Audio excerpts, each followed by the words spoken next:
এবারের প্রশ্ন মহিলাদের মধ্য থেকে। আসসালামু আলাইকুম রহমতুল্লাহি ওয়া বারাকাতুহু।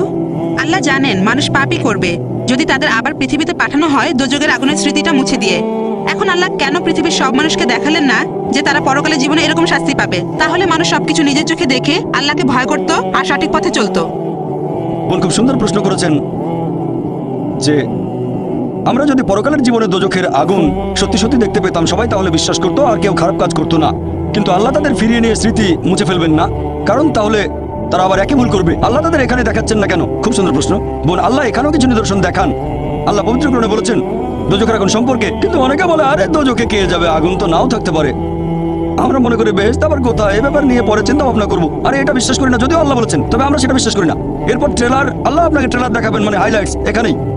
যেমন ধরেন এইডস, আল্লাহ পবিত্র কোরআনে বলেছেন তিনি আগে শাস্তি দিয়েছেন অনেক জাতিকে, অনেক কম বা সম্প্রদায়কে তিনি পুরোপুরি ধ্বংস করে দিয়েছিলেন কমে লুত, এছাড়া অনেক কম।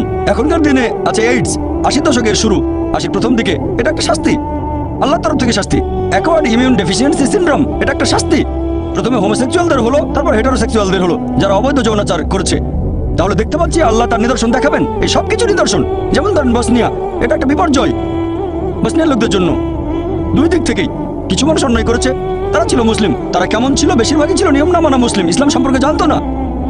আল্লাহ বিপর্যয় দিয়েছেন। হয়তো কিছু মানুষ ছিল ভালো, আর আল্লাহ বলেছেন যখন তিনি শাস্তি দেন সেখানে যারা পাপ করেনি তারাও শাস্তি পেতে পারে, তাদের জন্য এটা পরীক্ষা।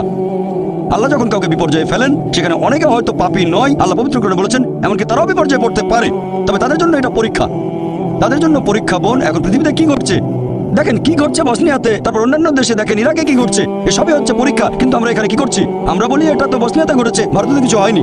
ঘটনা ঘটেছে গুজরাটে, মাদ্রাজে কিছুই হয়নি। এই সবই নিদর্শন বোন, আল্লাহ এভাবে ট্রেলার দেখাচ্ছেন। আর আপনারা যদি এই বইটা পড়েন, সর্বশেষ ও চূড়ান্ত আসমানি কিতাব পবিত্র কোরআন, তাহলে জানতে পারবেন তিনি আমাদের স্রষ্টা, একমাত্র তার ইবাদত করা উচিত। আর তিনি আমাদের যা দেন তাতে আমরা বলবো আলহামদুলিল্লাহ। আশা করি উত্তরটা পেয়েছেন।